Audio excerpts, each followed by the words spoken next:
So as you guys know, in my private library, I got all different types of substrate videos, but all those videos are showing you how to make substrate for 1 or 2 monotubs. But a lot of you guys are asking me, Willie, how do I make a large amount of substrate at one go so that way I could save it and have it ready for when I need it, whether it's a month from now, 2 months from now. I just want to make it all at once, throw it in my freezer and have it ready whenever I need it.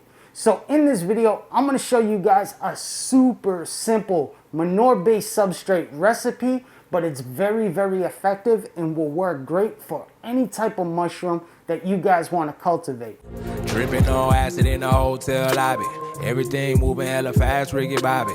Floating in the ethers. Listen to the ethers, you can probably tell the future. Superhuman man. What's going on, Trip Team? First of all, I want to welcome you guys back to a brand new video. If this is your first time here, you already know it. Welcome to the Trip Team family, TTF, that's what it's about, that's what it is. So if you like this video, you're into mushroom cultivation, the psychedelic lifestyle, whatever the case may be, drop down below, hit that subscribe button and the bell off to the side so that way you guys know when I drop a new video. As always, all the social media is right there. So if you guys want to go and give me a follow, I definitely appreciate it. With that said, let's jump right into this video. So I'm going to be showing you guys one of my simplest manure-based substrate recipes that you guys could use, and it's super, super effective. It's going to give you great results all the time, and the best part about this, you don't need a ton of different ingredients on hand to make this.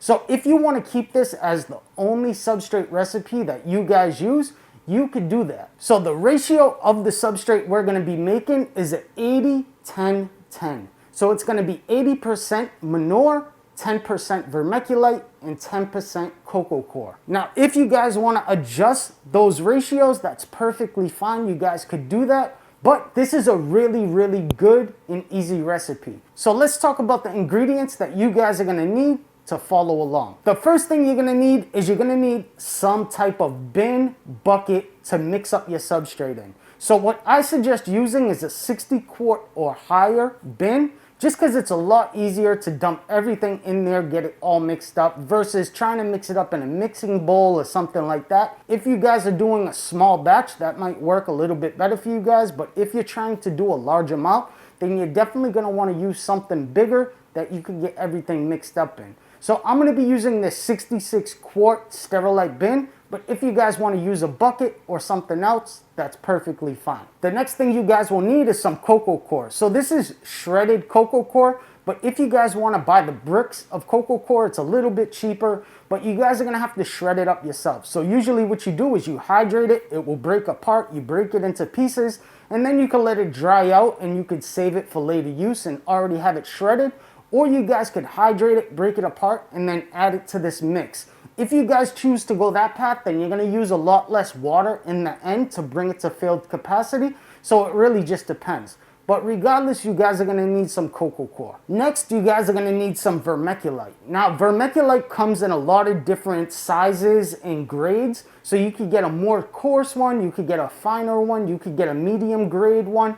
I'm going to be using medium grade because that's the one I like to use. The coarse one's just a little bit too big and the fine is more like a powder, so it doesn't work as well. So I suggest using a medium coarse vermiculite because it's going to make a much better substrate. Vermiculite's great because it adds some fluffiness to the substrate and it also retains moisture, so it's going to help out a lot. There is no nutritional value in it whatsoever, but it will hold that moisture and it will help lighten up the substrate so it's not so dense. The next thing you're gonna need is your manure. So for this ingredient, I reached out to my brother, Texas Cubensis King, over at Pugard.com. If you guys need manure shipped anywhere in the world, just reach out to him. He has his own substrate blend, or you guys could buy dehydrated manure. He has the best stuff on the market. This is exotic manure. So it comes from zebras, camels, horses, cows. It's all mixed together, shredded up, and this stuff is amazing. Remember, you're gonna go through a lot of manure because 80% of our substrate mix is manure. The last thing you guys are gonna need is gypsum. So what I suggest doing is getting gypsum that's already powdered just because it makes things a lot easier. But if you guys buy the granulated or the more coarse gypsum, you're gonna have to throw it in a coffee grinder or a blender and finely powder it. Because if it stays coarse, it's not gonna be distributed evenly amongst the substrate. So you guys want a fine powder. And then once we're all done, we're at field capacity and we're ready to move on to pasteurization, we're gonna have to load it into something.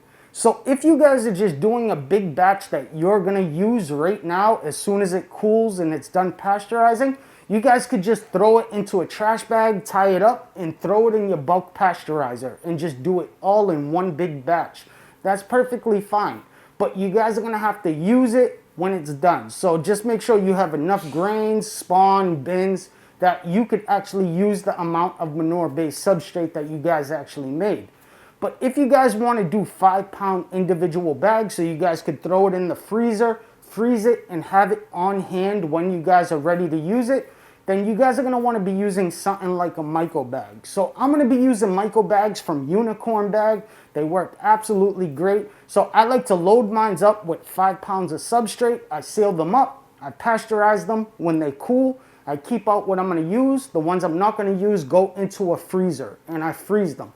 They'll stay good for months and months inside your freezer. And when you guys are ready to use it, you just pull it out 24 hours before, let it get to room temperature, and it's good to go. So once you guys have everything all together, we could start making our mix. So the first thing you want to do is you want to put 50 cups of your manure into your tub. Now, like I said, I'm using exotic manure, but if you guys were using horse or cow manure, it's perfectly fine. You just want to load 50 cups of your manure nutrient into the bin. Now, once you guys have the 50 cups of manure inside the bin, you're going to notice that there's going to be clumps in there and stuff like that. What you want to do is you just want to break everything up really, really fine. So just throw a glove on, go in there with your hand, and just start breaking everything up until there's no more clumps. So once all your manure clumps are all broken up, it's nice, loose, and fluffy, now we could add the rest of our ingredients. Like I said in the beginning, this is gonna be an 80-10-10 recipe. So since we added 50 cups of manure, 10% of that is 5 cups. So we're gonna add 5 cups of cocoa coir and 5 cups of vermiculite. That's gonna be our 80-10-10 recipe or ratio. Now let's talk about gypsum really quick. A lot of people get confused on this. So gypsum does not count towards the total ratio of your substrate. So you always want to add 5% gypsum of the total cups or the total volume of ingredients that you used.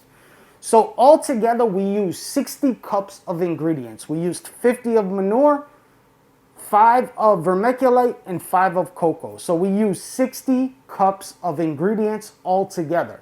So 5% of that is 3 cups. So we're gonna add 3 cups to our substrate mix. Once you guys know exactly how much ingredients you actually used, then you guys could figure out how much gypsum you guys need to add to the mix. It's always 5% of the total volume of ingredients you used.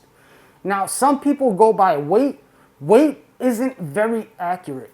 And the reason for that is 10 cups of manure weighs different than 10 cups of vermiculite. So you really can't go by the weight. You kind of have to go by the volume. Weight will get you close, but it's not going to be exact. So always go by volume. Once you guys have all your dry ingredients inside the bin, now you want to mix everything up. Mix it up really, really good for about 5 to 10 minutes. You want to make sure everything's evenly distributed throughout the substrate. Now, once you guys have everything mixed up nicely, you could see everything's distributed really, really even. Now we need to bring it to field capacity. So let me explain what field capacity is. I know a lot of you guys will hear that term thrown around, but a lot of you guys don't know exactly what it means. Field capacity is this. Let me give you an analogy. If you was to take a shovel and go out to a field and dig down about 1 to 2 feet and grab some soil and squeeze it in your hand, the moisture that's in that soil, the consistency of that soil, is field capacity. It's not too wet, it's not too dry.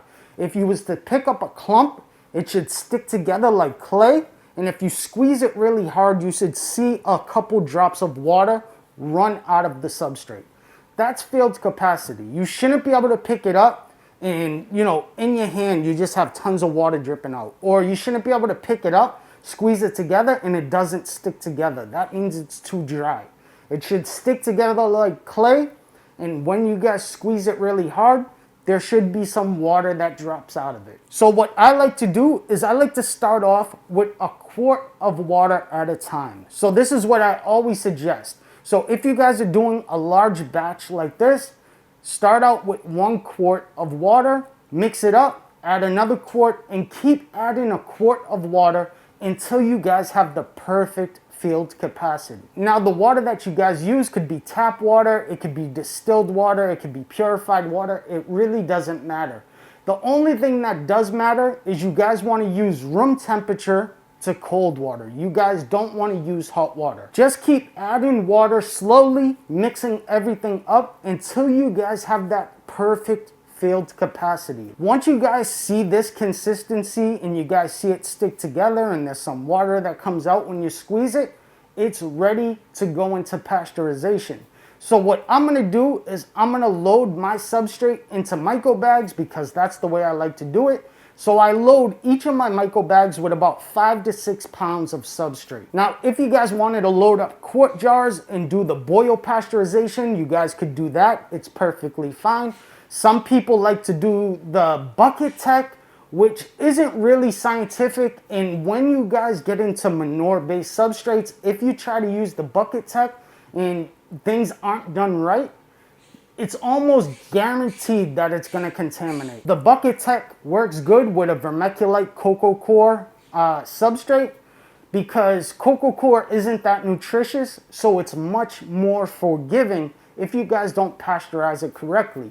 But when you guys are using heavy nutrients like straw or manure, it has to be done right. If it's not pasteurized right, it will contaminate almost every single time. So it's very important that you guys pasteurize correctly if you guys want to have success. Now, once you guys have whatever you're going to be using loaded up with your substrate, now you guys could pasteurize it however you guys want to pasteurize it. What I suggest doing if you guys are doing large batches is building this right here. If you look up here, I made a video about a bulk pasteurizing unit. It works really, really well, and you could do large amounts of substrate at a time. So what I'll do is I'll take my Myco bags, I'll seal them, and then I'll stack them inside my bulk pasteurizer on the rack, and I'll pasteurize them in there. Now, if I wanted to, I could put these into a large pot, fill it up with water, you know, make sure that my bags don't have water going into them through the filter or whatever, and I could do the boil pasteurization if I wanted to do that. The most important thing is getting a core temperature when you guys pasteurize. So on the pasteurizing unit, the bulk pasteurizer, we have a thermometer. We have a candy thermometer that you could actually poke in to one of your bags so that you're getting a core reading. You only need it to go into one of the bags. If one of the bags are at that temperature and they're all the same weight, roughly, then they're all going to be the same temperature at the core. Another thing is you always want to start with cold water and then let the temperature build up gradually. If you start with hot water, that means the outside of the substrate is going to pasteurize a lot faster than the center of the substrate, and that's when you're going to run into problems. So you always want to start with cold water if you guys are doing the boil method.